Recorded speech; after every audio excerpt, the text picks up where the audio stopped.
When you know it all, you don't need anyone else. Know-it-alls usually drive people away rather than draw people in. I know because I can be one,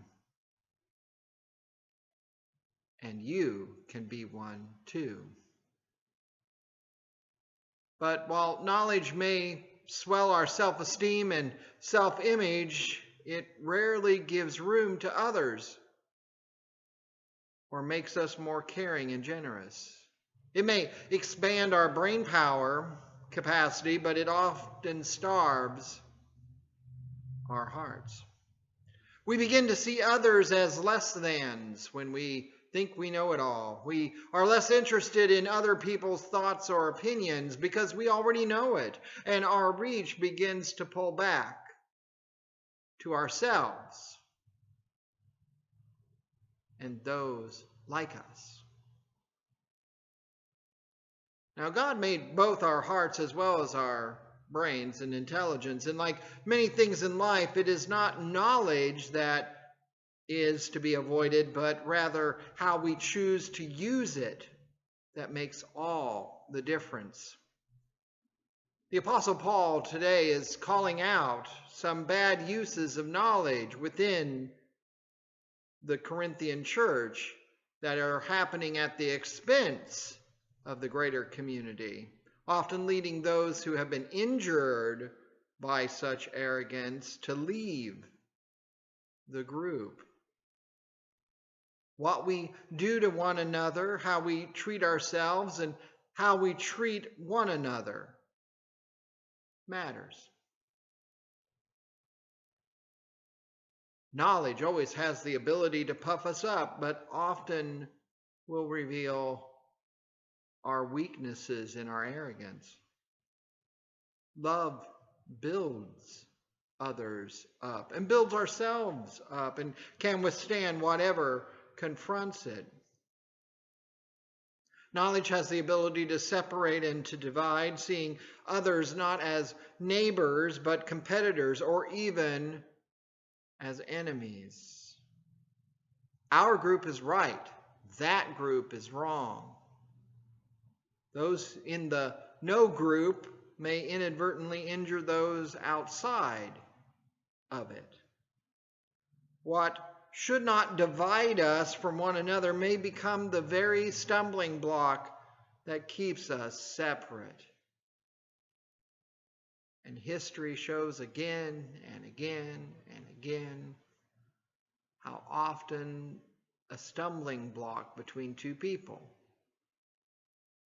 and two groups of people suddenly becomes a chasm of which cannot be covered by a bridge, but rather is established officially as an organization separate from another, a denomination separate from another, a church broken with another church. The context to which the Apostle Paul is speaking and of which the Corinthians apparently wrote to him for an answer about was a pressing issue for their time and place. We're used to having meat lockers and meat counters in our supermarkets so more often than not, we don't know, nor do we care to know where exactly this pork chop or this hamburger or this turkey or this chicken came from. But in Paul's day, the meat markets were nearly always outside of a temple, since animals sacrificed to the gods were the number one venue for producing the product of meat for the marketplace. Now, it is clear that there seems to be two groups in Corinth that are troubled or bothered by the situation. There is a group who sought to put to rest this controversy that was occurring over meat. That was indeed offered to idols, yet knew for the better that these were empty gestures to gods that in the end don't really exist. However, there were also those in the Corinthian church who still were learning this new way of living without these former gods being so powerful in their lives, and getting at least somewhat confused, if not troubled and distressed, by the practice of these now no gods involved with meat sacrifice. The know-it-alls in the group recognize that the meat marketing habits are being seen by those who still believe that demons and devils entered the people through the food they ate. That which it was associated with, it became. If the God were invoked in the process towards the preparation of the meat, then could you safely say that no part of the God was present in the meat? Some thought you could and were proudly asserting it at the expense of those who were less than sure and those who wholeheartedly disagreed that there might still be some element of the God involved here. And is it not a sin? Just because it is right doesn't mean it is loving. Just because you are strong in the faith, it does not give you permission nor an exemption from being responsible to those who are still weak in their faith.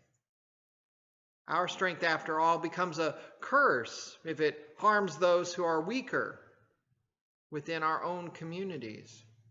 By our arrogance, we may be in danger of damaging another's faith. And Paul is reminding the Corinthians, as well as us overhearing this conversation, that it is better to bend for the behalf of the weak than to remain aloof from them.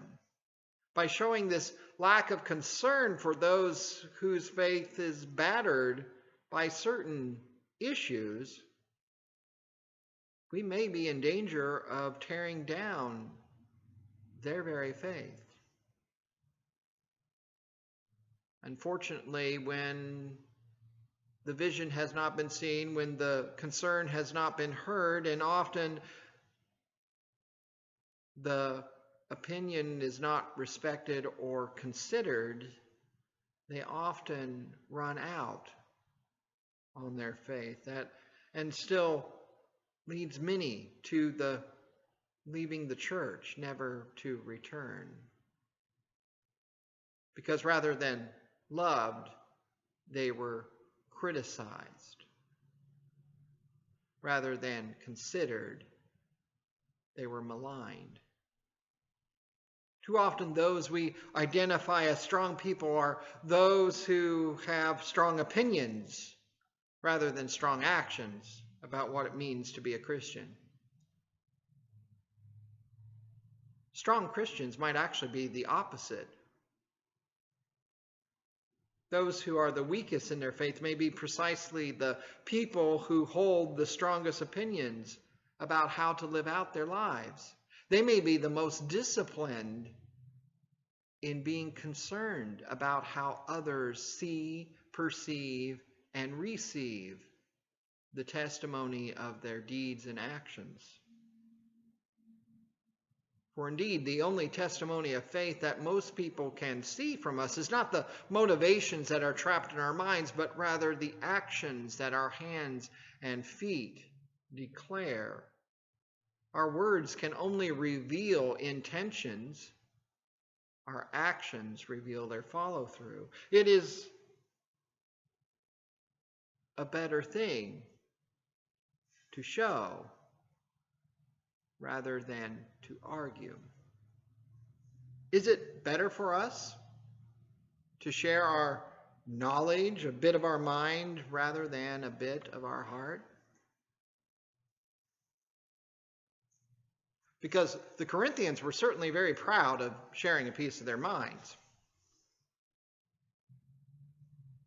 They should offer a piece of their hearts, though, demonstrating a faith that is not unbending, but rather a faith that bends toward limitations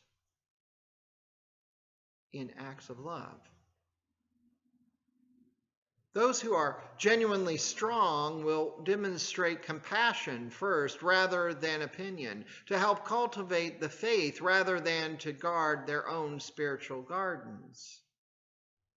It's not just about us. It was never was Christ for only me, but Christ for one another, to accompany one another and to be accountable to one another.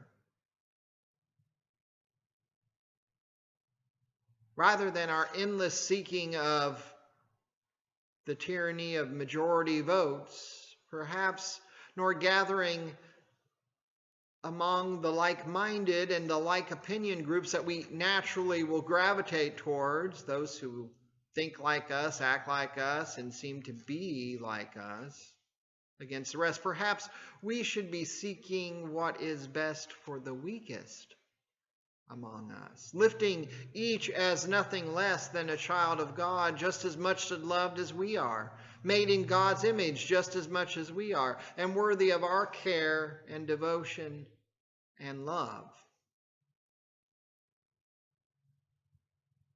We gather in churches, I think, not to reassure ourselves, and it should never have been about reassuring ourselves, but to share our struggles with one another, to share in the seeking of God among one another, and to accompany those in struggle, those who are yet seeking, those who are still looking,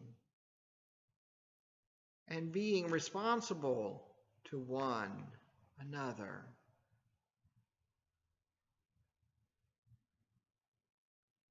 Sometimes when we share our heart, others discover the presence of God already in their lives, already in their midst, already in their struggle. Sometimes our strengths can be used not only for our own benefit, but for the benefit of others. And the stronger message of God's presence is when we share our strengths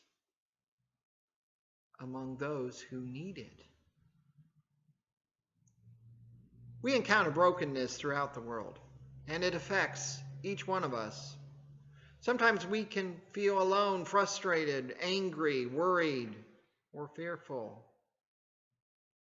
But it is always helpful, and indeed it seems to be part of human nature, that we are able to reach into some group, some community to draw when we falter from, to receive wisdom when we do not know, to get care when we desperately need it.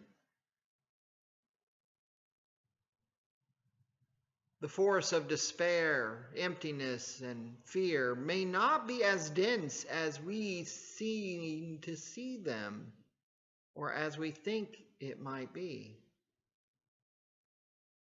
In a community created anew, we can find probably a guide, a good word, or an encouragement, perhaps a kind gesture, or even an act of service that can clear our minds and reframe our views and reassess our paths and perhaps turn us into directions that God is leading us to go.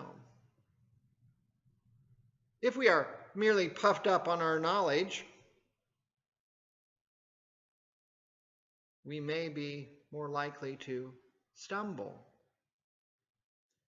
If we are built up with love, we may be stronger than we first realize. Our life of faith should give us sure steps rather than create an obstacle course of stumbling blocks and arrogance.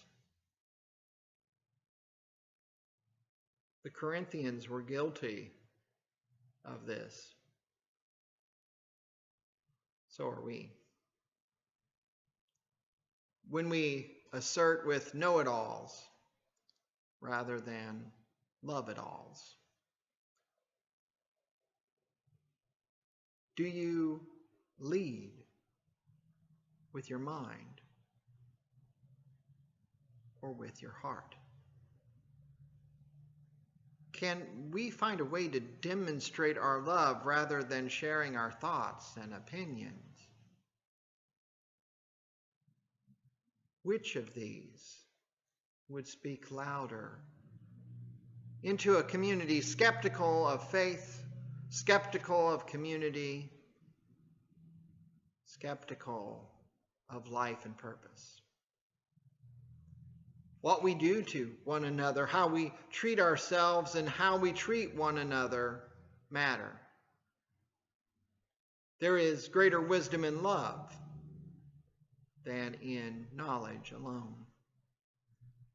And God is here creatively renewing, creatively engaging our hearts as well as our minds. Often it is in the renewal of either one that leads to transforming our broken and troubled world.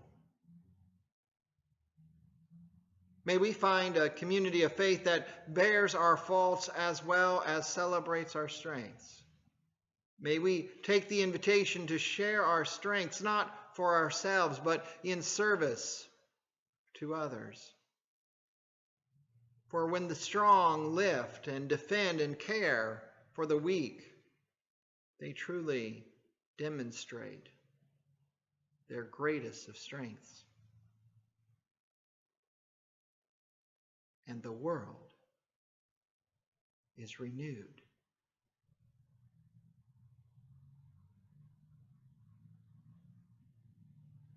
May we be such a community, demonstrating love, showing wisdom, being the compassionate companions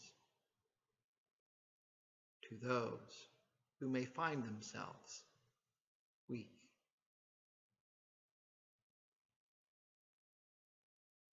Amen.